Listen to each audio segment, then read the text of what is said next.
में भाग लेने के लिए अभी हम लोग मंगलाचरण करते। ओम अज्ञान तिमिरांधस्य ज्ञानांजन शलाकया चक्षुन्मीलितं येन तस्मै श्री गुरुवे नमः। श्री चैतन्य मनोविष्टम स्थापितं येन भूतले स्वयं रूप कदा मह्यं ददाति स्वपदान्तिकं। वन्देऽहं श्री गुरु श्री युगपद कमलं श्री गुरु वैष्णवांच च श्री रूपम साग्र जातम सहगण रघुनाथम वितम तम सजीवम स्वाधेतम सावधूतम परिजम सहितम कृष्ण चैतन्य देवम श्री राधा कृष्ण पादान सहगण ललिता श्री विशाखा वितांत च नम ओम विष्णु पादाय कृष्ण पृष्ठाय भूतले श्रीमते भक्ति वेदांत स्वामिन इति नामिने नमस्ते सारस्वती देवे गौरवाणी प्रचारिणे निर्विशेषा शून्यवादी पाश्चात देशधारिणे वांछा कल्पतरुभ्यश्च कृपा सिन्धुभ्य एव च पतितानां पावनेभ्यो वैष्णवेभ्यो नमो नमः। नमो महावदान्याय कृष्ण प्रेम प्रदायते कृष्णाय कृष्ण चैतन्य नामने गौरत्विषे नमः।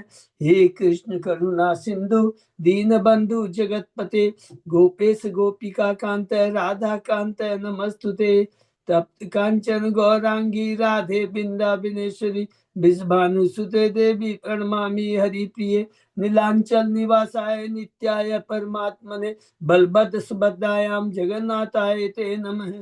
जय श्री कृष्ण चैतन्य प्रभु नित्यानंद श्री अद्वैत गदाधर श्रीवासादि गौर भक्त बिंद मुखम करोति वाचालम पंगुलंगे गिर यत्कृपातमहं वन्दे श्री गुरुं दीनतारिणं परमानंद माधवम श्री चैतन्य ईश्वरम। हरे कृष्ण कृष्ण कृष्ण हरे हरे हरे राम राम राम हरे। श्री श्री मंगलाचरण की जय। श्रीला प्रभुपाद की जय। हरे कृष्णा। आज के इस भागवतम चर्चा में सभी भक्तों का हार्दिक स्वागत है। सभी भक्तों के चरणों में मेरा सादर दंडवत प्रणाम है। राधा माधव राधा गोविंद परम वैष्णव गुरु आचार्यों की असीम कृपा से हम सब भक्त लोग मिलकर श्री भागवतम के ऊपर चर्चा कर पा रहे हैं। कैंटो 10 का अभी तक हम लोगों ने 58 अध्याय कंप्लीट किया है। 59 अध्याय में है नरकासुर का वध। और उसके पहले अभी तक 58 अध्याय में जो हमने चर्चा की है इसको बड़े ही संक्षेप में हम लोग क्रमानुसार एक बार हम लोग उसको दोहराते हैं। पहले अध्याय से लेकर 10वें अध्याय में भगवान की गोकुल की लीलाओं का वर्णन है, जिसमें हमने पढ़ा कि भगवान कैसे देवताओं को बताते हैं कि मैं अवतार लूंगा, सारे अवतारों को लेकर, सारी शक्तियों को लेकर के। भगवान का जन्म है, भगवान का नंदोत्सव है, भगवान का नामकरण है और भगवान ने किस प्रकार पुतना का सटकासुर का तृणावर्त का वध किया। दामोदर लीला की भगवान ने और यमलार्जुन का उद्धार किया। ये 10 अध्याय के अंदर मोटा मोटी। 11वें अध्याय से लेकर 37 अध्याय के अंदर भगवान के वृंदावन की लीलाओं का बहुत सुंदर वर्णन है, जिसमें हमने देखा भगवान की पहली लीला क्या होती है, बछड़ों को चराने की लीला उनकी मिलती है और उन्होंने बत्सासुर का वध करते हैं। उसके बाद में भगवान लीला करते हैं ब्रह्म विमोहन लीला। लेकिन ब्रह्म विमोहन लीला के पहले सब लोग याद रखेंगे भगवान क्या करते हैं, अघासुर का वध करते हैं। क्योंकि भगवान उस दिन प्लानिंग करके आते हैं, अघासुर का वध करते हैं। 12वें अध्याय में हमने देखा और भगवान अघासुर का वध करते हैं तो बहुत भूखे हो जाते हैं। भगवान कहते हैं चलो अब हमें खाना चाहिए। अब भगवान को खाने की इच्छा होती है, लीला चला रही है, भगवान खाने बैठ जाते हैं, एक दूसरे का झूठा खा रहे हैं, ब्रह्मा जी का माथा चकराता है और हमने देखा कि 13 अध्याय में ब्रह्म विमोहन लीला करते हैं। ब्रह्मा जी चकित हो जाते हैं। भगवान गोपियों की युद्ध गोपियों की वृद्धा गोपियों की गायों की सारी जो इच्छा है कि मेरा पुत्र बने, कृष्ण से मेरा ब्याह हो, कृष्ण गाय सोचती है बछड़ा बनकर मेरा दूध पिए, सारी इच्छाएं पूर्ति करती है। ब्रह्मा जी का माथा चकरा जाता है। 14 अध्याय में ब्रह्मा जी आते हैं, स्तुति करते हैं, हरि बोल। 15 अध्याय में धेनुकासुर का वध है। 16-17 अध्याय में कालिया नाग के ऊपर कृपा है। 18वें अध्याय में प्रलंबासुर का वध है। 19 अध्याय में भगवान किस प्रकार अग्नि का पान करते हैं। 20वें अध्याय में ग्रीष्म ऋतु वर्षा ऋतु का वर्णन है और 21वें अध्याय में गोपियां भगवान की वेणु की प्रशंसा करते, बहुत ही सुंदर है कि ये वेणु कोई साधारण वेणु नहीं है कि वह वृंदावन वासियों की नहीं, वहां के नदियां, तालाब, पर्वतों, पक्षियों सबकी इच्छाओं को पूर्ति करते हैं। कौन सी इच्छा करते? भगवान की दिव्य इच्छा पूर्ति करती है, जो कि भगवान के प्रति आकर्षण। उसके बाद में हम लोगों ने 22वें अध्याय में चीरण लीला, 23वें अध्याय में ब्राह्मण पतियों पर भगवान का उद्धार, और 24 से लेकर 27वें अध्याय के अंदर में गोवर्धन लीला हमने पढ़ी। बहुत सुंदर लीला है कि किस प्रकार भगवान आदेश देते हैं केवल भगवान की पूजा होने चाहिए, भगवान के भक्तों की पूजा। अरे गोवर्धन की पूजा करो, इंद्र की पूजा क्यों करो? ये तो मेरा एक अंश है जिसको मैंने स्पेशल शक्ति प्रदान करके इस भौतिक जगत का संचालन में मदद करने के लिए उसे मैंने यहाँ पर नियुक्त किया है। वो पूजा नहीं, शक्तिमान की पूजा होनी चाहिए, भगवान के भक्तों की पूजा होनी चाहिए। बहुत सुंदर है। 28वें अध्याय में भगवान वरुण लोक से पिता को लेके आते हैं, और 29 से लेकर 33 अध्याय में गोपियों की जो दिव्य भक्ति है कि किस प्रकार गोपियां भगवान की बांसुरी को सुनकर, दिव्य बांसुरी को सुनकर सब कुछ त्याग, इतनी दिव्य शक्ति है कि सारी भौतिक आसक्ति, पति पत्नी बच्चे ससुर के प्रति सब आसक्ति छोड़ के आती है। ये भगवान दिखाना चाहते हैं कि गोपियों का भाव है, सब कुछ छोड़ के आ जाती है। और भगवान कहते क्यों आए हो? तो कहती है सर्व धर्मान परित्यज्य, केवल आप ही तो परम पति है। आपकी पूजा करने से सबकी पूजा हो जाती है, सब संतुष्ट हो जाते हैं, भगवान सरेंडर कर देते हैं और कहते हैं हे गोपियों, मैं तुम्हारा ऋण ब्रह्मा के जीवन काल में नहीं चुका सकता। बहुत 32वें अध्याय में बहुत सुंदर बात कहते हैं।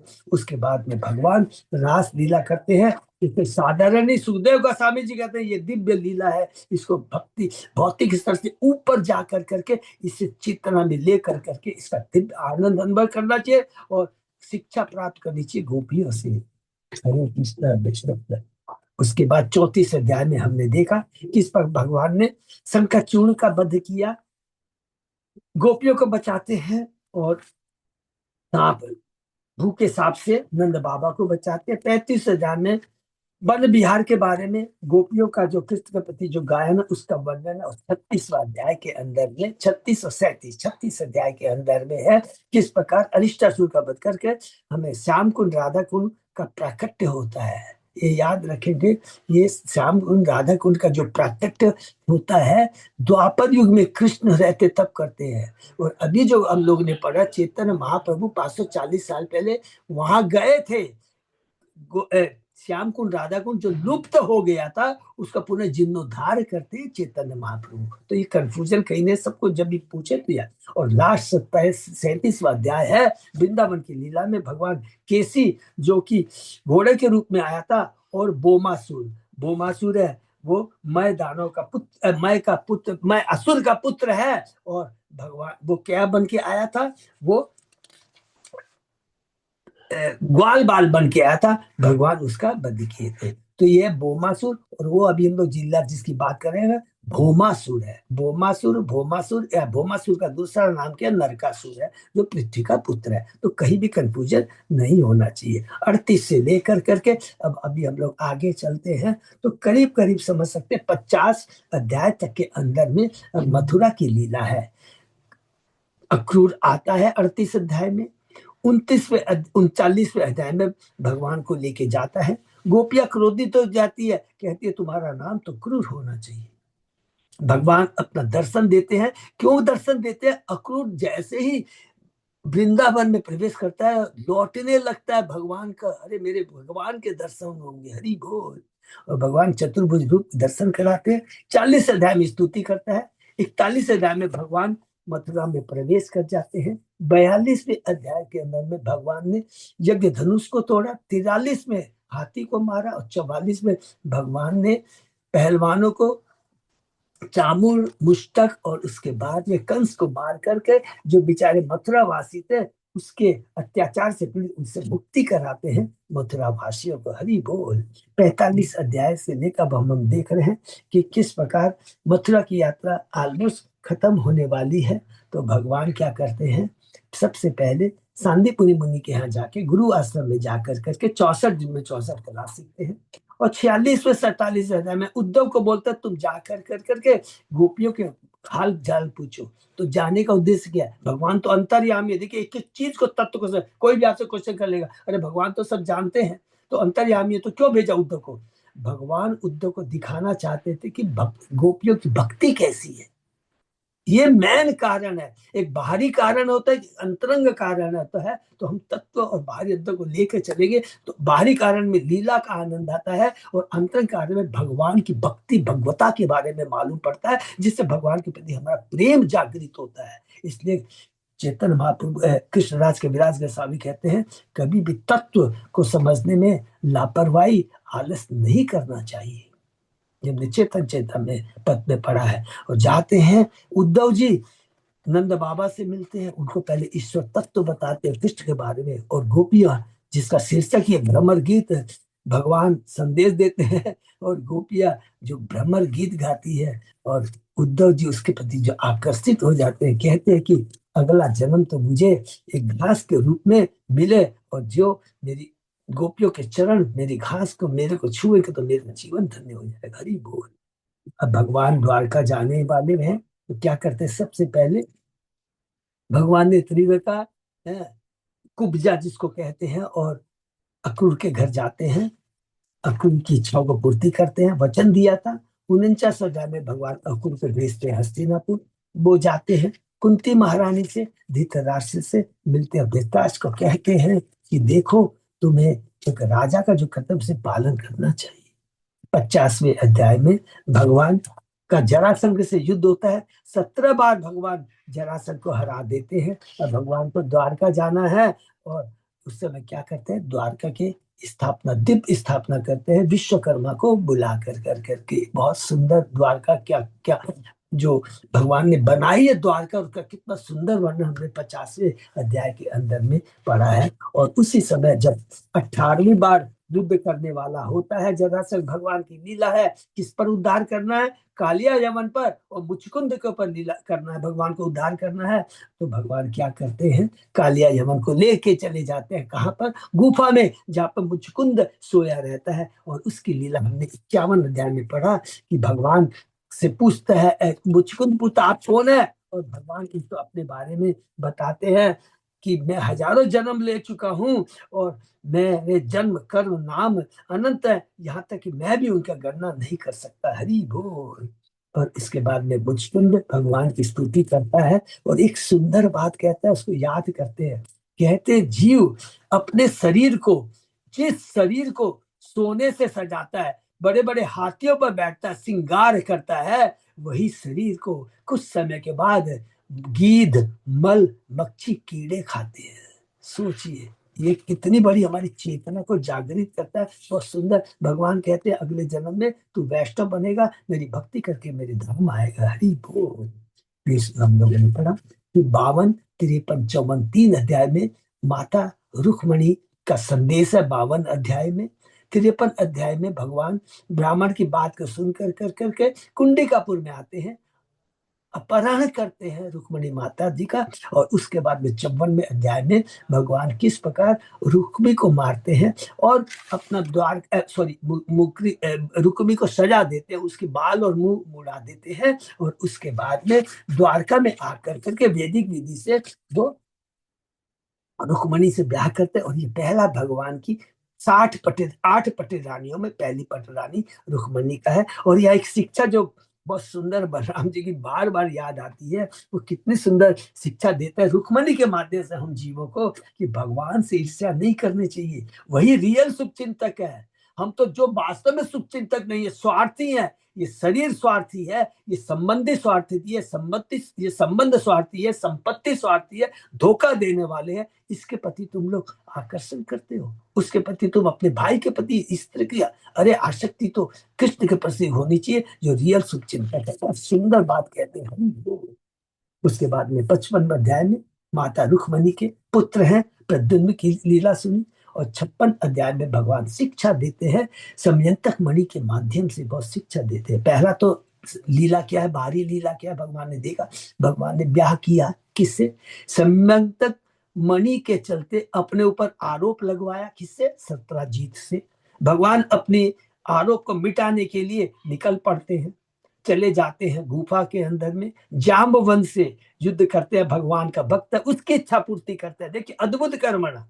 और उसके बाद में उसकी पुत्री जो कि भगवान की अंश, उसको, ये सब भगवान की हम लोगों ने पढ़ा है, कल भी पढ़ा है। ये सारी जो पटरानी है कौन है? लक्ष्मी, सॉरी, राधा रानी का विस्तार है, गोपियों का विस्तार है। ये सारी 16,000 जो भी रानी है सारी होता है। तो उनसे जाकर के उसके बाद दूसरी है जामवंती से ब्याह करते हैं। और तीसरा खुद सत्यजित भगवान को अपनी पुत्री सत्यभामा देता है। ये 56वें अध्याय में हमने पढ़ा। 57वें अध्याय में हमने पढ़ा कि देखिए भगवान, हमको बाहरी दृष्टि से क्या लगता है कि भगवान अक्रूर और कृतवर्मा को भी मणि के प्रति लालच आ गया। ये भगवान दिखाना चाहते हैं कि माया इतनी प्रबल है कि बड़ों को, बच्चों को भ्रमित कर देती है। लेकिन भगवान कहते हैं नहीं, अक्रूर मेरा परम भक्त है, उसको तो द्वारका में रहना चाहिए। तो भगवान क्या लीला करते हैं, द्वारका वासियों के मन में रहते, अरे अक्रूर चला गया तो भगवान ने आदि वैदिक, आदि आदि दैविक, आदि भौतिक आध्यात्मिक कष्टों को उत्पन्न कर दिया। किसी की ताकत नहीं है, जब जहां भगवान स्थित है वहां इस तरह के अपशकुन, इस तरह के कष्ट आ सके। तो भगवान की लीला है, क्योंकि भगवान अक्रूर को वापस लेके आना चाहते थे। तो ये बहुत सुंदर शिक्षा है। और अंत में इस अध्याय में कहते हैं प्रभुपाद जी कि किस तरह ये धनी सोना है, मूल्यवान वड़ी ने उत्पात मचाया, हिंसा बनाया और लोगों में कष्ट उत्पन्न किया। और कुछ कुछ ऐसे लोग भी होते हैं, भ्रमित हो जाते हैं, भगवान से ईर्ष्या करते हैं, दोष करते हैं, भगवान पर दोष लगाते हैं। 58 अध्याय में अब हमने देखा तीन भगवान की रानियां, भगवान पट रानी से ब्याह हो चुका है। और 58वें अध्याय में बाकी 5 पट रानियों के बारे में हमने पढ़ा। हम लोगों ने पढ़ा सबसे पहले कालिंदी, मान 3 के अलावा सबसे पहले कालिंदी के बारे में पढ़ा, भगवान कैसे ब्याह करते हैं, जो सूर्य की पुत्री है। उसके बाद में वित्रबंदा जो राजा धिवेदी की पुत्री है। सत्या के बारे में पढ़ा जो कि कौशल्य देश के राजा की पुत्री है। भद्रा के बारे में पढ़ा जो केकर राज्य के देश की पुत्री है। और लक्ष्मणा के पास में पढ़ा जो भद्र राज की पुत्री है। इस तरह भगवान ने और 5 रानियों से ब्याह किया। टोटल 8 रानियों से भगवान ने ब्याह कर लिया। अब भगवान की टोटल रानियां कितनी है? 16,100। तो 16,108, सॉरी। तो अब 16,100 रानियों का भगवान कैसे उद्धार करके उनसे ब्याह करते हैं, वो हम लोगों ने 59 अध्याय के अंदर में पढ़ा कि किस प्रकार सुखदेव परीक्षित महाराज को कहते हैं कि अनेक स्त्रियों का अपहरण करने वाला भौमासुर किस तरह भगवान द्वारा मारा जाता है। सुखदेव गोस्वामी कहते हैं जब भौमासुर ने 3 काम गलत किए थे। क्या किया था उसने? माता अदिति है जो देवताओं की माता है, उनके कुंडल चुराए थे, वरुण का छाता चुराया था और देवताओं की क्रीड़ा स्थली को चुरा लिया था। तो इंद्र का की माता है अदिति, उसका कंडल चुरा है और उनकी क्रीड़ा स्थली को चुरा लिया। तो इंद्र को दुख होता है, चला जाता है भगवान के पास में। भगवान सत्यभामा को लेकर के आते हैं और सबसे पहले मूर को मारते हैं, मूर के 5 पुत्रों को मारते हैं। और उसके बाद में भगवान किसको मारते हैं? भगवान नरकासुर को मारते हैं। नरकासुर कौन है? पृथ्वी पुत्र है। जब नरकासुर का वध हो जाता है तो उसकी माता भूमि देवी आती है। भूमि देवी भगवान के पास में आकर कर करके जो कुंडल उसके पुत्र ने चुराए थे भौमासुर ने, वैजंती माला, वरुण का छत्र सब वापस देती है और प्रार्थना करती है, कहती है हे प्रभु, हे वसुदेव, हे विष्णु, हे आदि पुरुष, हे आदि विजीव भगवान, हे जगतपति, हे सृष्टि के पालन करता।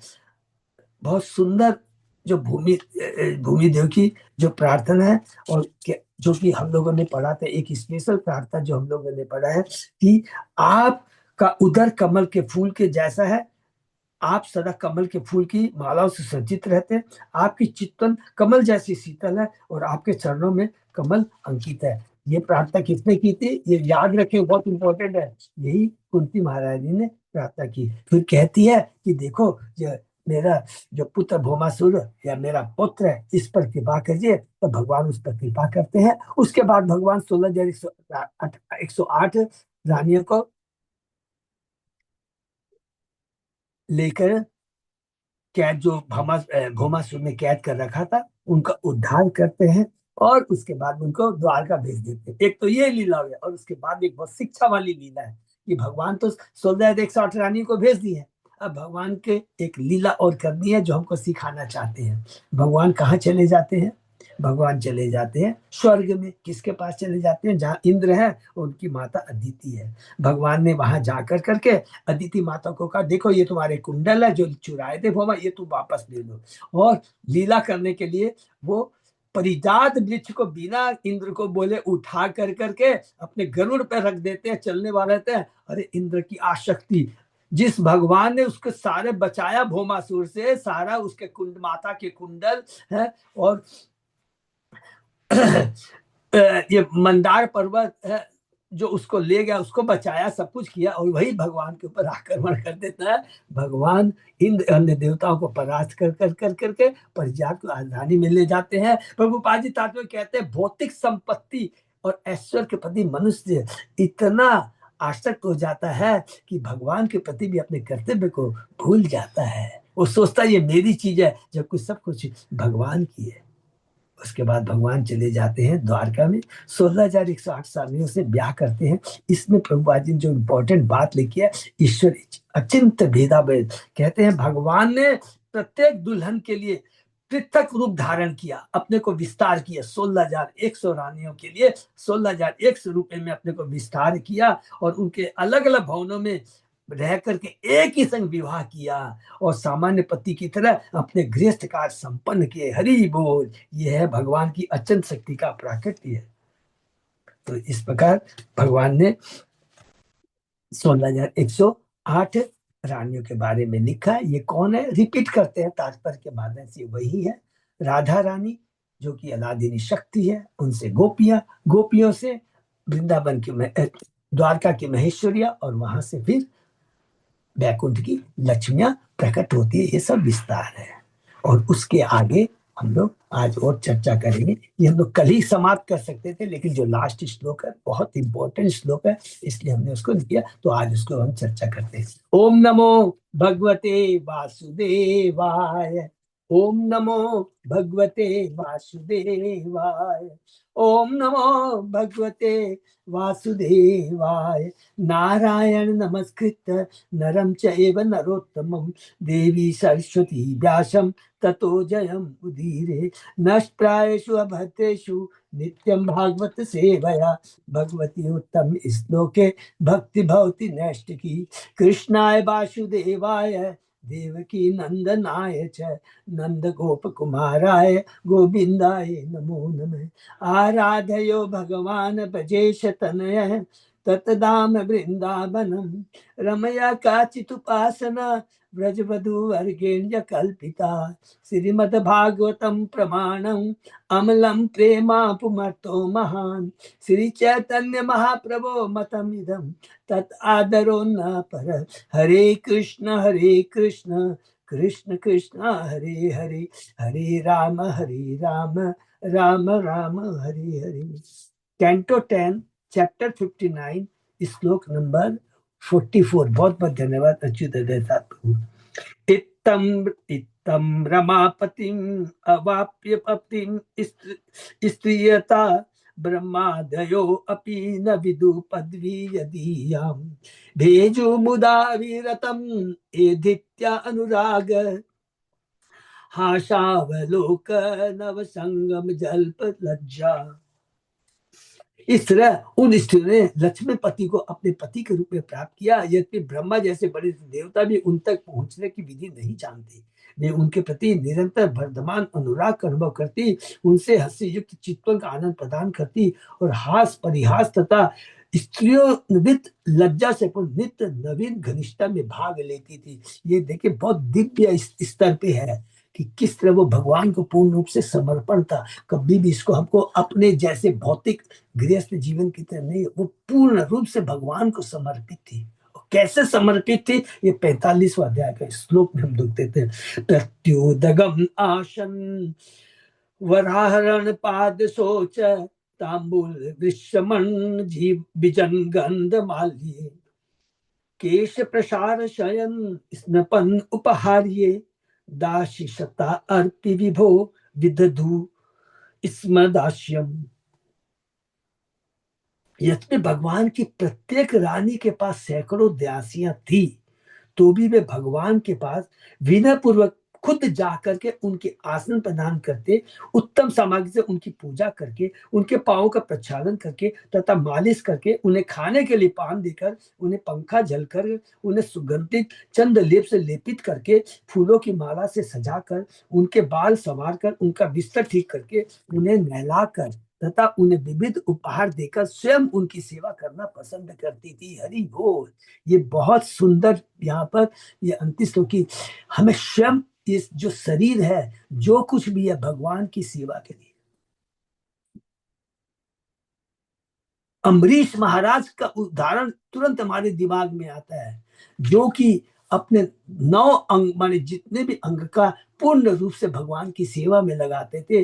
आंखों को भगवान के रूप का दर्शन करने के लिए, हाथों को भगवान के लिए माला बनाने के लिए, अर्चना पूजा करने के लिए, पाँव को भगवान के मंदिर में जाने करने के, जो कुछ भी उनके अंग थे कि वो केवल भगवान की सेवा में लगते थे। ये यहाँ पर जो भगवान की 16,108 रानी है, वो वैसा ही करती थी। क्यों करती थी? भगवान को दिव्य आनंद देने के लिए, भगवान की तुष्टि, क्योंकि भगवान की तुष्टि में हमारी तुष्टि है, हमारा कल्याण है। तो ये बहुत सुंदर था। तो यहाँ पर हमने अब देखा कि 16,108 रानियां द्वारका में भगवान से ब्याह हो चुका है। अब भगवान अलग अलग कितनी लीला करते, पूरे 90 अध्याय तक हम जाएंगे। द्वारका में भगवान अब रहते हुए कभी हस्तिनापुर जाएंगे, कभी अलग अलग जगह जाएंगे, कभी मिथिला जाएंगे, अलग किस तरह की लीला करते हैं भगवान, भगवान के पुत्र के बारे में हम लोग अभी डिस्कस करेंगे। तो अध्याय 60 है, इसमें रुक्मणी के साथ कृष्ण का परिहास। तो ये हम लोग शुरू करें। बहुत सुंदर ये लीला है। इस अध्याय में यह बताया गया कि भगवान कृष्ण ने किस तरह अपने परिहास से मजाक में महारानी रुक्मणी को उठाया और फिर शांत किया और इस तरह प्रेमी कला ऐश्वर्य का प्रदर्शन किया। एक दिन भगवान कृष्ण रानी रुक्मणी के शयनागार में आराम से बैठे थे और रुक्मणी तथा उनकी दासियां अनेक प्रकार उनकी सेवा कर रहे थे। रुक्मणी सदैव कृष्ण की मन स्थिति अनुसार उत्तर देती थी। बहुत सुंदर वर्ड है। रुक्मणी सदैव कृष्ण की मन स्थिति अनुसार उत्तर देती थी, चाहे वे जैसी भी हो। इस अवसर पर भगवान ने रुक्मणी की ओर ताका, जिसका सौंदर्य अनिद्य था, मन अति सुंदर था, और उसे तंग करने लगे। पूर्व काल में अनेक धनी, रूपमान तथा चरित्रवान राजा तुमसे ब्याह करना चाहते थे। हे रुक्मणी, हाँ, तुम्हारे पिता भाई तुम्हारी शादी शिशुपाल से करना चाहते थे, तो फिर तुमने मुझ जैसे अनुपयुक्त पति को क्यों चुना, जो एक बार जरासंध के भय से अपना राज्य छोड़कर समुद्र की ओर भाग आया। यही नहीं, मैं सांसारिक नैतिकता का उल्लंघन करने वाला हूँ और पास में कुछ न होने के कारण निर्धनों को प्रिय हूँ। निश्चय ही जो कुछ संपन्न है वे मुझ जैसे की पूजा नहीं करना, मुझ जैसे की पूजा करना नहीं चाहिए। जो लोग संपन्न है, जिनके पास धन है, एक एक में व्यंग देखिए, एक एक चीज में। तो कुंती महारानी ने बताया, तो डिटेल में आगे हम डिस्कस करेंगे। जब पुरुष तथा स्त्री एक ही सामाजिक श्रेणी, प्रभाव, शारीरिक आदि के होते हैं, तभी उनमें विवाह या मैत्री निभ सकती है। किंतु अपनी सकुचित दृष्टि का तुमने ऐसा पति चुना है जिसमें सभी सद्गुणों का अभाव है और जो केवल भिक्षुकों द्वारा प्रशंसित है। अच्छा होता कि तुमने किसी प्रमुख योद्धा से ब्याह किया होता, तब तुम इस जीवन में तथा अगले जीवन में सुखी रह सकती थी। तुम्हारा भाई रुक्मी तथा शिशुपाल जैसे राजा मुझसे द्वेष करते हैं, और इन लोगों के गर्व को चूर करने के लिए मैंने तुम्हारा हरण किया था। किंतु किंतु जहां तक शरीर, घर, पत्नी तथा बच्चों की बात है, मैं उनके प्रति अन्य मनसक हूँ, क्योंकि मैं आत्मसुख ईश्वर हूँ जो समस्त सांसारिक कार्यों के परे है। इस तरह रुक्मणी के इस आत्मविश्वास को भंग करते हुए कि वे अपने पति की कृपा पात्र है, श्री कृष्ण ने बातें समाप्त कर दी। इस पर रुक्मणी फूट फूट कर रोने लगी और अति भय, पीड़ा तथा दुख से स्तंभित होकर अचेत हो गई। श्री कृष्ण ने देखा कि रुक्मणी ने उनके प्रयास को गलत समझा है, अतः उनके प्रति करुणा उभर आई। उन्होंने रुक्मणी को पर्स से उठाकर मुख चूमते हुए सांत्वना दी। मैं जानता हूं कि तुम पूरी तरह मुझ में अनुरक्त हो। मैंने तो तुम्हारे कमल मुख को तिल मिलाते देखने की उत्सुकता से तुम्हें तंग किया है। अपनी प्राण प्रिया से मजाक करना गृहस्थों का सबसे बड़ा आनंद है। हरि बोल। इन शब्दों से रुक्मणी के मन से परित्याग का भय जाता रहा। यह देख करके कृष्ण ने यह सब परिहास में कहा है। वे बोली, आपने हम दोनों के बीच जिस असमानता की बात कही है वह वास्तव में सही है। निसंदेह कोई भी आपके तुल्य नहीं। हरि बोल। कृष्ण जो बोलते हैं उसको कैसे रुक्मणी जस्टिफाई करती है। हरि बोल कि मैं रियल में आपके लायक नहीं हूं, क्योंकि मैं तो शक्ति हूं आपकी और आप शक्तिमान हैं। आप तो तीनों देव ब्रह्मा विष्णु शिव के सर्वशक्तिमान स्वामी हैं। यह दिखाने के लिए कि कृष्ण ने अपने को तुच्छ बताने वाली जो बातें कही वे वास्तव में प्रशंसा है। रुक्मणी ने आगे बोलती रही। तब कृष्ण ने अति स्नेह पूर्वक रुक्मणी से कहा, मैंने अपने परिहास से तुम्हारे मन को छिद्र नहीं करना चाहता। मैं तो तुम्हारे सतीत्व की शक्ति का प्रदर्शन करना चाहता था। पूरे ब्रह्मांड को सबको दिखाना चाहता था। जो भी व्यक्ति गृहस्थ जीवन इंद्रिय तृप्ति सुख के लिए मुझसे प्रार्थना करता है वे मेरी मोहिनी शक्ति माया द्वारा ठगा जाता है। ऐसा व्यक्ति अदम जन्म प्राप्त करेगा। शायद दुष्ट इच्छाओं वाली समान स्त्रियां श्रद्धा पूर्वक मेरी वैसी पूजा नहीं कर पाती जैसा कि तुमने की है। दुष्ट इच्छाओं वाली माने भौतिक इच्छाओं वाली है।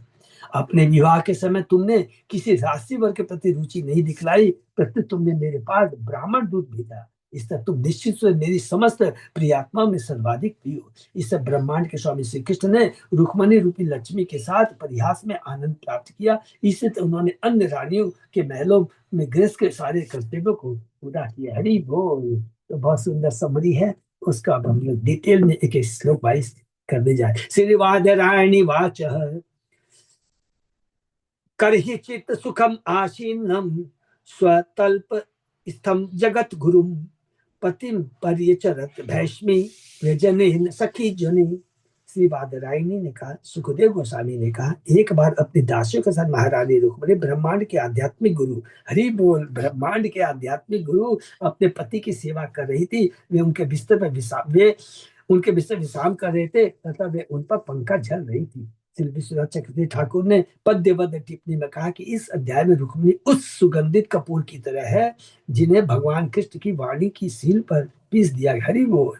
दूसरे शब्द में रुक्मिणी के मनोहर सात्विक गुणों का प्रकट भगवान कृष्ण के ऊपरी असंवेदनशील वचनों के फलस्वरूप होगा। जिस प्रकार कपूर के सुगंध कपूर के खंडों को सील कर पसीने से प्रकट होती है, आचार्य ने यह भी अंकित किया है कि रुक्मिणी भगवान की सेवा स्वयं इसलिए कर क्योंकि वे जगत गुरु तथा पति में है। वे वास्तव पति है और वास्तव गुरु है। वास्तविक पति कौन है? कृष्ण है, परम पति है। जैसा कि गोपियां कहती है, हम लोगों ने जब पढ़ा था और हम लोगों ने जम्बूद्वीप में भी जब 9 वर्षों के अंदर में लक्ष्मी जी जो पूजा करती है उसमें भी यही कहते हैं कि आप रियल पति हैं। क्यों रियल पति आप हैं? आप बताइए, इस भौतिक जगत का कोई भी पति हमें जन्म मृत्यु जरा व्याधि से मुक्त कर सकता है? उसका अपना ही ठिकाना नहीं है तो हमारी क्या रक्षा करेगा? आप रियल पति है। सेम गोपिया कहती है। तो ये चीज है, आप रियल पति है, आप रियली जगत गुरु है जो जीवों को सही शिक्षा प्रदान करते हैं, क्योंकि आप सबकी आत्मा है, आप परमात्मा है। बहुत सुंदर यहाँ पे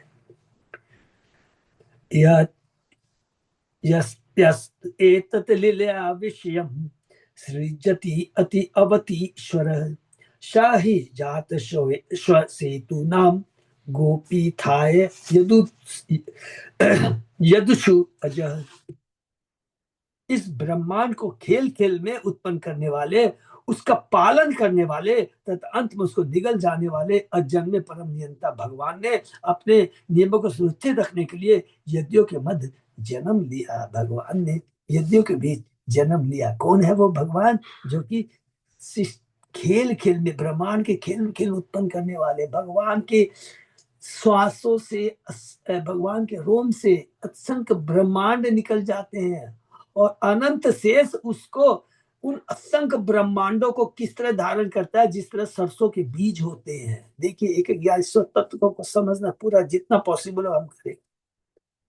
और वो जो अनंत शेष है वो कौन है? भगवान के अंश के अंश के अंश के अंश के अंश के अंश है। ये भगवान श्री कृष्ण की देखिए कि दिव्यता ईश्वरता कितनी महान है। तो खेल खेल में स्वयं कृष्ण नहीं करते हैं, ये तो उनके अंश के अंश के अंश कर देते हैं। बलराम जी मूल संकर्षण, महासंकर्षण, मूल संकर्षण, नारायण महासंकर्षण, महाविष्णु अर्थात कारणोदक्षा विष्णु, कर्मोदक्षा विष्णु, चिरदक्षा विष्णु, ये सब काम करते हैं। जैसा कि श्रीमद् भागवत के 6 स्कंद में कहा गया, धर्म तू साक्षात भगवत प्रणीतम, अर्थात धर्म भगवान द्वारा स्थापित कानून है। सेतु कहता सीमा, जैसा कि बांध में जैसे कि बांध में होते किसी नदी या नहर के दोनों ओर मिट्टी उठा दी जाती है जिससे पानी अपने सही मार्ग से विचलित न, उसी प्रकार ईश्वर नियमों की स्थापना करते हैं जिससे उन्हें पालन करने वाले लोग भगवतान वापस जा सके। मानव आचरण का मार्गदर्शन कराने वाले ये नियत सेतु कहलाते हैं। ये बहुत इंपॉर्टेंट चीज है। मानव आचरण का मार्गदर्शन कराने वाले ये नियम सेतु कहलाते हैं। भगवान ने भगवत गीता में जो मया चातुर्वर्ण मया सिस्टम गुण कर्म विभाग से भगवान ने ये नियम क्यों बनाए? पशुओं के लिए तो नहीं बनाए, तो मनुष्य के लिए बनाए। तो ये नियम है सेतु के समान है, इसी के अंदर हमें रहना है। उसी के साथ अगर हम रहेंगे तो हमारा जीवन धन्य हो जाएगा। मनुष्य को तटस्थ, इसलिए इसको तथास्थ, भगवान की तटस्थता शक्ति बोलते हैं, क्योंकि वो उस जगह पे खड़ा है। अगर भगवान के नियमों का पालन करता, आदेश को पालन करता है, तो वो भगवान धाम जा सकता है करता, और नहीं तो उल्टा पशु योनि में जा सकता है। तो ये बहुत, इसलिए मानव आचरण का मार्गदर्शन कराने वाले ये नियम सेतु कहलाते हैं। सेतु शब्द पर एक और टिप्पणी है कि सेतु का प्रयोग खेतों के पितक अथवा उन पर बनी मेड़ या पुल बनाने के लिए भी होता है। अतः भागवत के 90 स्कंद में भगवान रामचंद्र द्वारा लंका जाने के लिए जो पुल बनाया गया था उसे सेतु कहा गया। सेतु माने पुल, सिंपल भाषा में। चूंकि ईश्वर के नियम हमें भौतिक जीवन से मुक्त दिव्य जीवन तक ले जाने के लिए पुल का काम करते हैं, इसलिए सेतु सबका ऐसा व्यवहार हरि बोल दिष्टत्व बहुत सुंदर है। तो ये जो भगवान के वचन है सेतु के नियम है, इसलिए लिखा गया है धर्म तू साक्षात भगवत प्रणीतम। बहुत ये सुंदर इस श्लोक में प्रभुपाद जी के तात्पर्य से हमें एक शिक्षा मिलती है जो रुक्मणी के माध्यम से हमें मिल रही है। तस्मिन् तस्मिन् अंतगृहे भ्राजत मुक्ता दाम विलंबिना विराजिते वितानेन दीपे मणिमये अपि मल्लिका दाम भी पुष्पे धीरे फकुलनाधिते जाल रंध प्रविष्टे च गोपी चंद्रमसोम्बले पारिजात बना मोद वायुना उद्यान शालिना धूपे अगुरु जे राजन जाल अंध्र विनिर्गते पयापेन निभे शुभ्रे पर्यंके कशिपु उत्तमे उपतस्ते सुखासीनम जगतामीश्वरम पतिम। महारानी रुक्मणी के कमरे अत्यंत सुंदर थे। उसमें एक चंदों से मोतियों की चमकली लड़े लटक रही थी और तेजोमय मणियां दीपों का काम दे रहे थे। उसमें यह तथा चमेली अन्य फूलों की मालाएं लटक रही थी जिनसे गुनगुनाते भोरों के समूह आकृष्ट हो रहे थे और चंद्रमा की निष्कलंक किरणें जाली के खिड़कियों के छेदों से होकर चमक रही थी। हे राजन, जब इन खिड़कियों के छेदों में से अगुरु की सुगंध बाहर निकलती तो पारिजात कुंज की सुगंध को ले जाने वाली मंद बयार कमरे के भीतर बगीचे का बादल पैदा कर देती। इस कमरे में महारानी वही परिचात बीच जो स्वर्ग से भगवान लेके आए थे इंद्र से।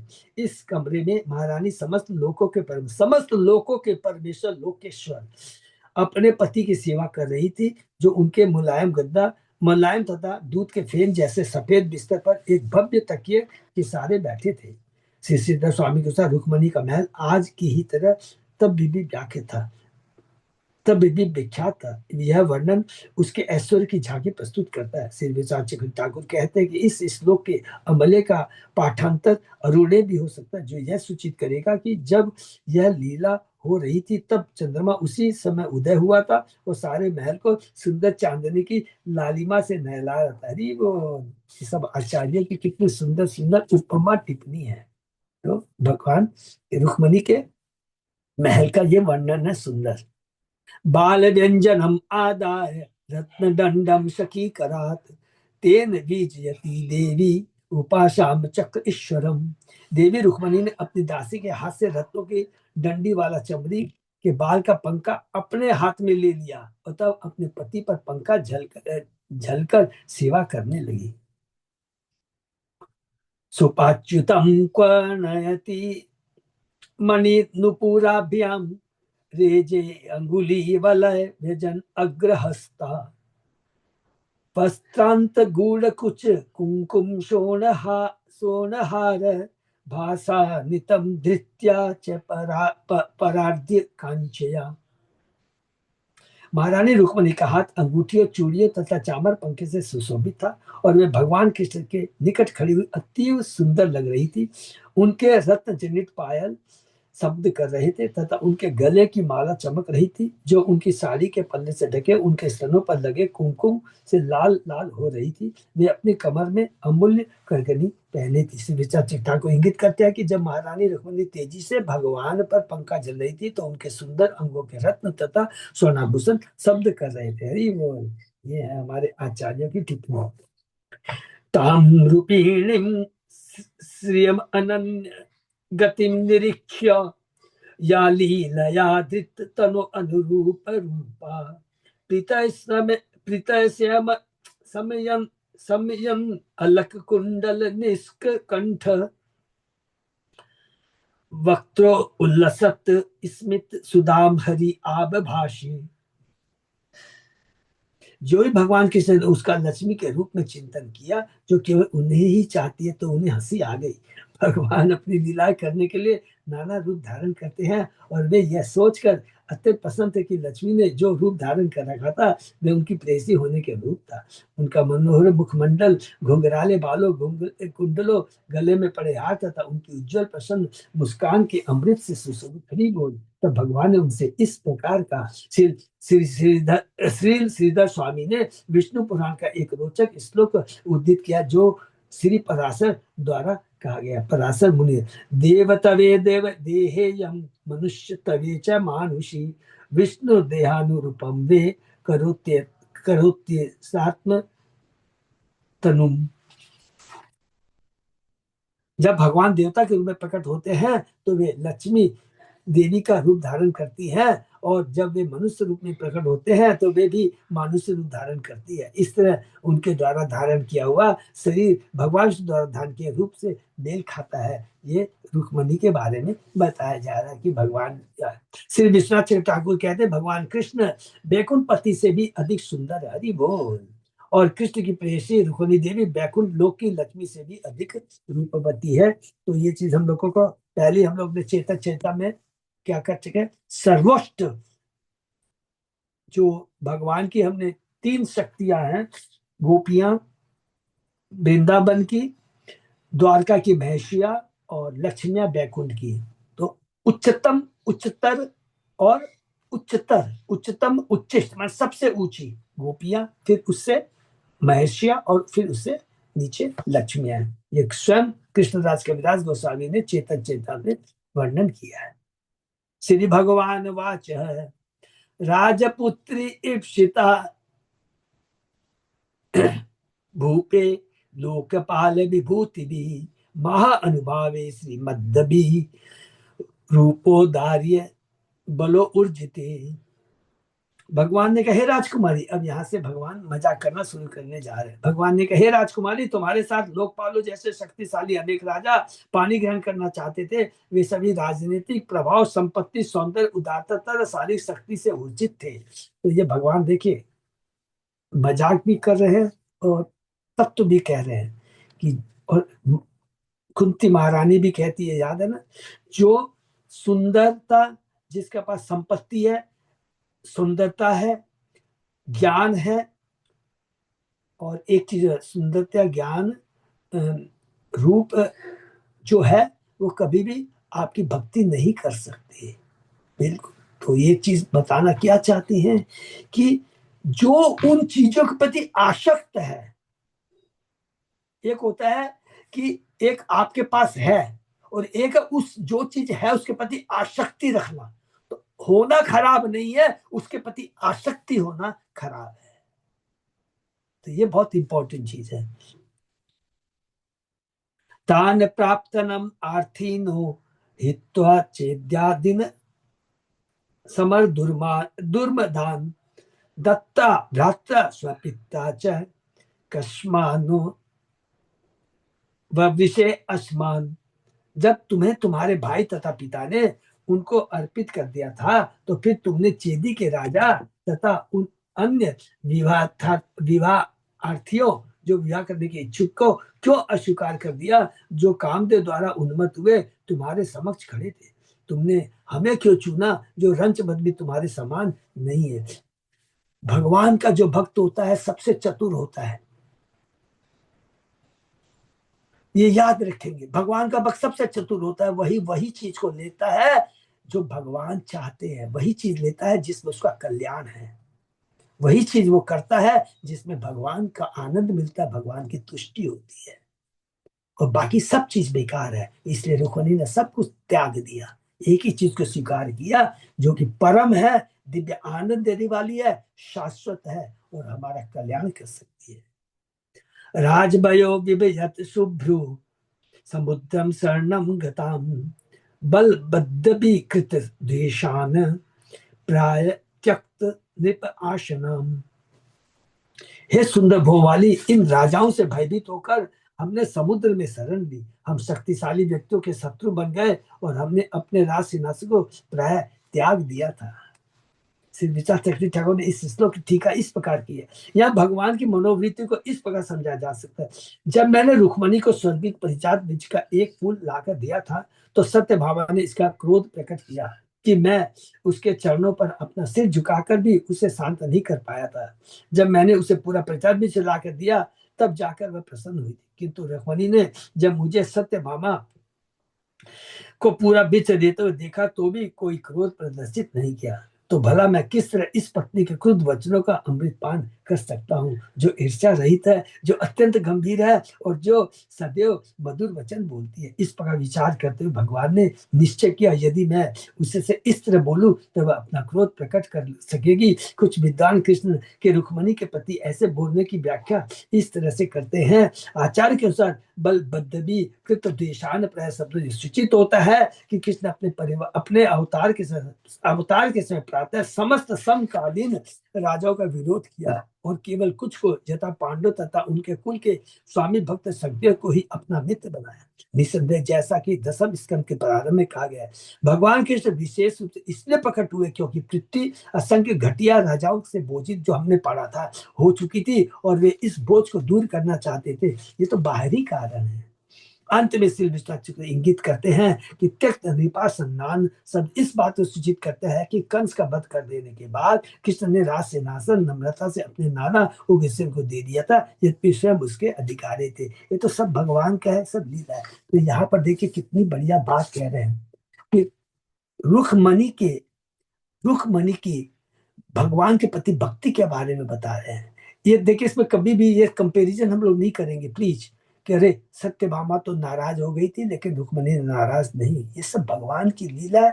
भगवान अपनी अंतरंगा शक्ति योग माया के माध्यम से सब लीलाएं कराते। क्या लीलाएं कराते? अरे सत्यभामा तो नाराज होगी, तू तो नाराज नहीं हुई।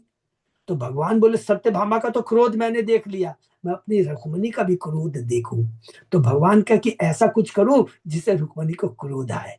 तो ये भगवान की लीला है। तो भगवान आनंद लेना चाहते हैं अपने भक्त में रहकर, भगवान के हर रस का आनंद लेना चाहते हैं। वीर रस का, हार्य रस का, दास रस का, वात्सल्य रस का, माधुर्य रस का। ये तो 12 तरह के रस ना, भक्ति साहब ने सिद्धू में अमृत पढ़ाया।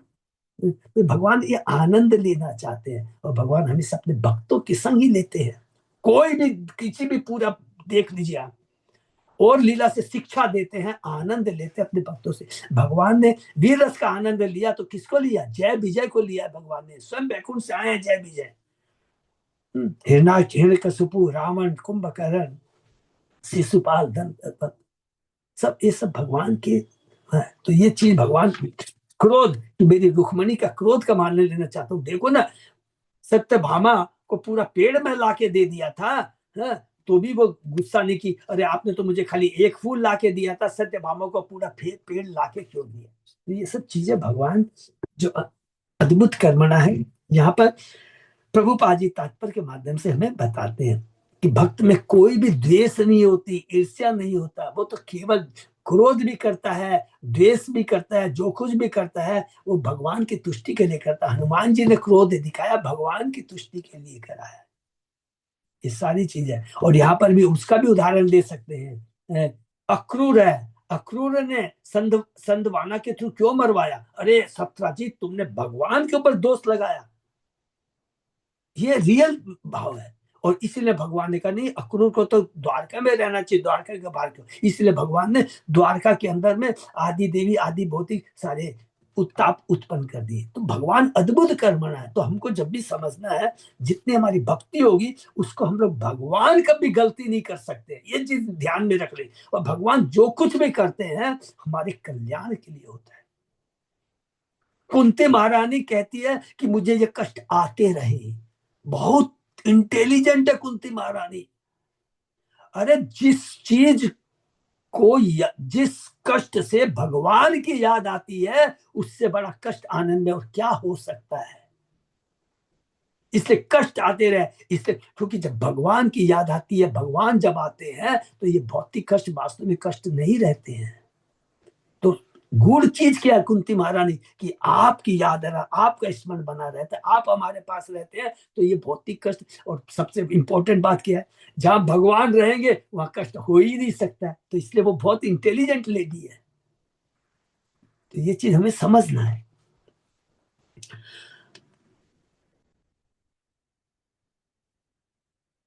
अस्पष्ट वतर वर्तमनाम पुंसाम लोक पथम ईयुषाम आस्थिता पदवीं शुभ्रु प्राय सिदंती योषितः।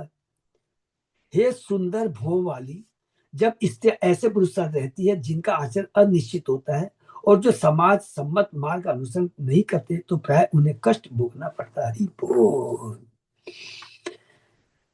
जिनका आचरण अनिश्चित होता है, हरि बोल, तुम्हारा जो आचरण है वो दिव्य है। निष्किंच निष्किंचना वयम शाश्वत निष्किंचन जन प्रिया तस्मात् प्रायेण न ही आढ़या माम भजंती सुमध्य में। हमारे पास भौतिक संपत्ति नहीं है और हम उन्हें ही प्रिय हैं जिनके पास हमारी ही तरह कुछ भी नहीं होता, जिनके पास हमारी तरह कुछ भी नहीं होता। इसलिए हे सुमध्य में, धनी लोग शायद हमारी पूजा करते हो। तो इतना सुंदर भगवान अकिंचनों की करते हैं। तो इसका मतलब क्या हो गया? ये चीज याद है कि भगवान जो जो जिनके पास कुछ नहीं है, वही भगवान की पूजा करते हैं। जिनके पास में भौतिक संपत्ति कुछ भी होती है, उसके आसक्ति न रखते हुए भगवान की भक्ति करते हैं, वो वास्तव में बोलना चाहते हैं। और मैं उन लोगों के प्रति प्रेम और उन लोगों के प्रति आकर्षित होता हूं जो मेरी भक्ति करते हैं, मेरे दिए हुए भौतिक चीजों के प्रति आसक्ति नहीं रखते हैं। ये बहुत सुंदर है। अकिंचन किसको कहते हैं? साधारण मीनिंग का माने जिसके पास कुछ नहीं, जिनकी कोई आसक्ति नहीं। अम्बरीश महाराज को ले लीजिए, पृथु महाराज के पास ले लीजिए, परीक्षित महाराज को लीजिए, भरत महाराज को लीजिए, सबके पास सब कुछ है लेकिन कोई आसक्ति नहीं है। तो आध्यात्मिक दृष्टि से वो अकिंचन, भगवान की तरह उनके भक्त भी कृष्ण भावना में श्रेष्ठ आनंद के प्रति जागृत होने से भौतिक इंद्रिय में अरुचि रखते हैं। हरि बोल। जो लोग भौतिक संपत्ति से मंदाग्न है, वे भगवत धाम की परम संपत्ति को नहीं जान सकते, जो केवल इस भौतिक जगत की संपत्ति को सब कुछ मानते हैं, जो कि नश्वर है, समय आने पर नष्ट हो जाएगी, कुछ नहीं रहेगी। वो भगवत धाम परम संपत्ति को नहीं जान पाते। जो परम धाम की जो संपत्ति है वो शाश्वत है, दिव्य आनंद प्रदान करने वाली है, जहां पर न कोई द्वंद्व नहीं है, न सुख है। माने द्वंद्व का मतलब यहाँ सुख और दुख दोनों है, लाभ हानि, जय पराजय, ऊंच नीच। लेकिन भगवत धाम में है ही नहीं, ये द्वंद्व है ही नहीं। वहां तो एक ही चीज है जो शाश्वत है, भगवान का धाम, भगवान की भक्ति, भगवान का जितने भी जो माने वहां के जो भी लोग हैं जो रहते हैं, वो सबका एक ही लक्ष्य रहता है, क्या? भगवान की सेवा करना, और कोई दूसरा लक्ष्य नहीं रहता। तो यही पर हम लोग विराम देते हैं। चेष्टा करेंगे, क्योंकि ये एक एक चीज तात्पर्य के माध्यम से बहुत सुंदर यहाँ पर प्रभुपाद जी हमें बताना चाहते हैं, और इसी चीज को, वो एक एक चीज को समझ सकते हैं इस रुक्मणी और कृष्ण की लीला के माध्यम से। रुक्मणी कैसी भक्त है, और भगवान का भक्तों के प्रति क्या आदान प्रदान होता है, और इस भौतिक जगत के प्रति भक्त की क्या आसक्ति होती है, और भगवान के प्रति क्या आसक्ति है भौतिक जगत के प्रति। तो ये एक एक चीज को हम लोग समझ के प्रयत्न करने का चेष्टा करें। हरे कृष्णा। यहीं पर हम लोग विराम देते हैं। बहुत बहुत धन्यवाद सबको। किसी का कोई प्रश्न? हरे कृष्ण प्रभु जी, सादर प्रणाम। सादा प्रणाम। आज जो मकर संक्रांति है, ये तिथि की श्री चैतन्य महाप्रभु ने जब सन्यास लिया है, यही तिथि है। ये प्रकाशानंद सरस्वती से लिखा है, माघ मास में शुक्ल पक्ष में प्रकाशानंद सरस्वती से उन्होंने दीक्षा लिया। तो ये तिथि की मकर संक्रांति था ना, वो अलग तिथि था? आज ही की ओडे है। प्रकाशानंद सरस्वती से दीक्षा लिया, केशव भारती से। केशव भारती ये बोले, वो जो उसमें एक दंडीय संन्यास वो लिया, वो चीज है। तो बोलिए नहीं। हाँ, ये आज जो शुक्ल पक्ष का माघ का तिथि है कि यही? ये माता जी हम लोग चेक करेंगे, ये मैं बोल नहीं सकता। ये चीज मेरे को मालूम नहीं है। हमारे बाघ प्रभु कहाँ है? क्या बाघ प्रभु? प्रभु जी अभी शुक्ल पक्ष नहीं है। हरे कृष्णा। अभी तो कृष्ण पक्ष की एकादशी है। हाँ, यही हम पूछ रहे थे। ये शुक्ल कृष्ण पक्ष है। शुक्ल इसका मतलब आज का तिथि वो नहीं है। नहीं, हरे कृष्ण। ठीक है, जो भी होगा वो देख लेंगे, उसमें कोई बात नहीं। हरे कृष्ण बाबू। हाँ बोलिए बाघ प्रभु। एक्चुअली क्या है, मैंने शुक्ल पक्ष आज जो मकर संक्रांति है, जो केशव भारती से जो दीक्षा लिया था, संन्यास लिया था, वो शुक्ल पक्ष का दिन में है। शुक्ल पक्ष कब है? कृष्ण पक्ष और शुक्ल पक्ष का संधि खंड में है। जो उत्तरायण शुरू होता है, उत्तरायण ये दिन चॉइस किया इसीलिए किया है, जो उत्तरायण शुरू हो रहा है, और उत्तरायण में शुरू होता है जो भगवान देवता लोग जागता है आज के दिन में। मैंने शुक्ल पक्ष खत्म होगा, कृष्ण पक्ष शुरू होगा, बीच में संधि खंड में ये संन्यास ग्रहण किया था। अमल पुराण में लिखा है, अमल ये बहुपात का अमल पुराण में लिखा है, क्लियर बोला हुआ है। जो कप लिया था यदि मैं सन्यासी महाप्रभु ने बताया। ठीक है इंद्राणी माता जी, ठीक है ना? हरि बोल। थैंक यू प्रभु, बहुत बहुत धन्यवाद, और सभी लोगों को बहुत बहुत धन्यवाद। तो आज एकादशी है, मकर संक्रांति है, और हम लोग के लिए तो हमेशा हम लोग पूरा प्रभुपाद जी तो पूरा 365 दिन ही हमें भगवान की भक्ति करना है, हरिनाम करना है। हरिनाम में डुबकी लगाने से सब कुछ हो जाएगा, ठीक है ना? तो ये हम लोगों के लिए तो प्रभुपाद जी ने कहा कि जो हरिनाम से जुड़ा रहता है उसके लिए का समय काल देश पास सब कृष्णमय ही होता है, ठीक है ना? प्रभु जी आज के विशेष दिन, आज बहुत विशेष दिन है। आज विश्व गंगा पुत्र विश्व भी आज मृत्युवरण किया था। हाँ प्रभु, आज के दिन उत्तरायण में आज not only that, Yamraj Jamuna और ये सूर्य से मिलन होता है, भाई बहन का जो रिलेशन है, जो आज के दिन में ज्वाइंट होता है, मिलता है सूर्य से। हरि बोल, हरि बोल। प्रभु ने देखे कितना सुंदर सुंदर बात बताया। प्रभु जी बहुत लीला है, बहुत अच्छा अध्ययन करते हैं। थैंक यू प्रभु, बहुत बहुत धन्यवाद। तो Hare Krishna, Hare Krishna. Thank you so much बाग प्रभु। अच्युत जयदास प्रभु, प्रभु जी कुछ अनाउंसमेंट है? नहीं प्रभु जी, बस अनाउंसमेंट तो किया भैया, जो बसंत पंचमी और वो है, 2 है। और एक चीज थोड़ा सा मैं कल का आप लोगों से शेयर करूंगा, जरूरी है। कल सीडीसी का मीटिंग था, और सीडी मिस्त्री जैसे मैंने अच्युत प्रभु जी को भी फोन किया था, बहुत इंपॉर्टेंट मीटिंग था, और उसमें ये डिसाइड किया बहुत इस बार हम लोगों ने कि जितने भी हमारे कांग्रेगेशन, जितने भी भक्ति वृक्ष ग्रुप है, एक एक डिवोटी का पूरा डिटेल्ड इंफॉर्मेशन मंदिर में होना चाहिए। ये बहुत इंपॉर्टेंट है। बोले नहीं तो खाली मेरे को बोला, और मैं हिचकिचा भी दे रहा हूँ क्योंकि अभी रेस्पॉन्सिबिलिटी और मेरे को ज्यादा दे दी गई है, क्योंकि आप लोग के यहाँ से मेरे को अभी सीडीसी का चेयरमैन बनाया गया है। भक्तों का SIR है, भक्तों का SIR, भक्तों का SIR है। तो इसलिए मेरी रिक्वेस्ट है सभी लीडरों से, प्लीज प्लीज सब लोग, ये 31 जनवरी लास्ट डेट है, उसके अंदर में जितने भी भक्त जुड़े हुए हैं, ऐसा नहीं है कि जुड़े का मतलब कि वो 2 महीने में एक ही बार आते हैं, 2 बार आते, जितने भी जुड़े हुए हैं जो लीडर उचित समझते हैं उनका प्लीज, अगर सपोज कीजिए वो इंटरेस्ट नहीं दे रहा है तो मेरी ख्याल से अच्युत गूगल फॉर्म तो कोई भी भर सकता है ना प्रभु।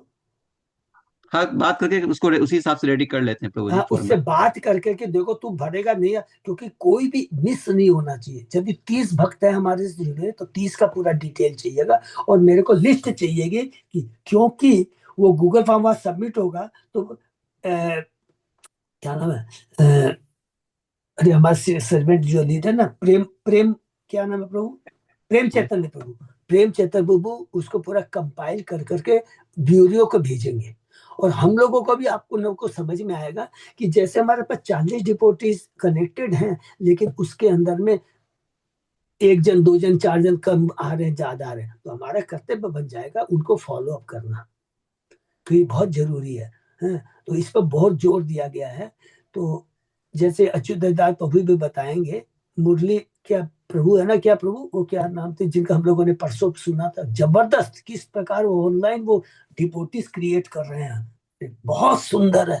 तो हमारे अच्युतदास जगन्नाथ ग्रुप के बिहार से अच्युतदास प्रभु और निशा माता जी को हम लोग ने अपॉइंट किया है कि वो क्लास अटेंड करेगी उनको, और हम लोग प्रभु से समझेंगे और अपने जीवन में उतारेंगे, और ज्यादा से ज्यादा देखिए सेवा प्रचार यही जीवन का लक्ष्य है। प्रभुपाद जी यही चाहते थे, हम खुद कर लिया वो अच्छी बात है, खराब नहीं, लेकिन जो पूरा जब प्रभुपाद जो भगवान चाहते हैं ज्यादा से ज्यादा सेवा, ज्यादा से ज्यादा प्रचार करना है। तो जो हमारे यंग ग्रुप है कम से कम उनको सबको आगे आना चाहिए। तो अच्युत को जब भी मैं बोलता हूँ तुरंत राजी हो जाते हैं, तो ही हैज टेकन इनिशिएटिव। तो प्लीज आप सब लोग लीडर को मैं जगन्नाथ कोर कमेटी में भी डाल दूंगा, लेकिन सब लोगों को ये 31 तारीख के अंदर अंदर में गूगल फॉर्म फिलअप करना है और पूरी रिकॉर्ड रखनी है। जैसे संतोष माता जी आप पूरा कि इतने भक्त हैं उनका गूगल फिलअप करना है, अच्युत अजयदास प्रभु हेल्प करेंगे। तो अच्युत अजयदास प्रभु सबसे कोऑर्डिनेट कर करके पूरी लिस्ट मारेंगे, तो हमको कम से कम 2 चीज मालूम पड़ेगी, टोटल नंबर डिपोटीज कितने कनेक्टेड है, और उसकी क्रॉस चेकिंग होगी। क्रॉस चेकिंग कैसे होगी, जब भी कोई हमारा भी महामिलन वगैरह होगा ना, तो वो चाहेंगे मेरे को रिपोर्ट करना पड़ेगा कि ये महामिलन में कितने लोग आए क्या नहीं है। तो इस बार हम लोग को बहुत चीजें हमें करनी है, महामिलन करना है, शॉर्ट टूर करनी है, बुक डिस्ट्रीब्यूशन कितना हुआ है, कितने नए भक्त हमसे जुड़े हुए हैं, क्या सेवा हम लोग मंदिर में कर रहे हैं, ये सारी चीजों को हम लोग को ना बहुत अच्छे से करना है, तभी हम ब्यूरो को सेटिस्फाई कर पाएंगे कि अदरवाइज खाली हम जगन्नाथ ग्रुप बोलने से तो नहीं होगा ना। जगन्नाथ में क्या एक्टिविटी है, कितने ग्रुप है, कितने मेंबर है, कितना डोनेशन है, कौन कुकिंग सेवा कौन क्या कर रहा है, कितना बुक डिस्ट्रीब्यूशन कर रहा है, ये सारी चीजें प्लीज रिफ्लेक्ट करनी होगी। तो सब भक्तों से रिक्वेस्ट है कि हम लोग इस साल नया साल में कम से कम हम ये दिखाएं कि पहले क्या थे और हम लोग क्या है। ठीक है, ये नहीं कि कोई कंपटीशन हिसाब से नहीं, for the satisfaction of Prabhupada, for the satisfaction of गुरु आचार्य। ठीक है ना, हरे कृष्ण। हरे कृष्ण प्रभु जी नेचुरल सिटी जो भक्ति वृक्ष है उसमें बहुत सारे मीनू भाभी ने बहुतों को जोड़ा हुआ है, हम लोग जानते ही नहीं, वो लोग आते भी नहीं, बहुत बहुत सारे हैं प्रभु जी। हाँ, तो उनका आप थोड़ा सा देख कर करिए पूरा उनका। मैं गूगल फोन भी करने की कोशिश की, वो लोग कोई फोन कुछ नहीं उठाते, कभी कोई रिस्पॉन्स भी नहीं है प्रभु जी, काफी लोग हैं उसमें। अच्छा, तो वो लोग सब साइड ही है प्रभु जी, तो समझ में हरे नहीं कृष्ण माता जी, हरे कृष्ण माता जी, जो लोग है ना वो तो सबमिट करेगा, जो नहीं है वो नहीं करेगा ना। बात करके प्रोग्राम कर लेंगे माता जी, अभी हम वो लोग यहाँ बात पे करेंगे। वो आप ना अजय दास क्या है ना माता जी, थोड़ा क्या है ना लोग चेष्टा करेंगे, बात करके तब समझेंगे। हाँ, तो बात के बिना नहीं समझ में आएगा प्लीज। हाँ, क्योंकि माया इतनी प्रबल है, वो तो भगाती है, अरे सब बेकार है, भक्ति बीच क्या है, भगाती है, लेकिन हम लोग को क्या पकड़ना है, यही तो हमारा कार्य है। तो चेष्टा हम करेंगे पूरा, ठीक है ना। हरे कृष्णा, सबको बहुत बहुत। और मैं गूगल फॉर्म अभी जगन्नाथ कोर कमेटी में पोस्ट कर दे रहा हूँ, ठीक है प्रभु। ओके, हरे कृष्णा। सही भक्तों का बहुत बहुत दिन आज कैसे भी ध्यान देते हैं।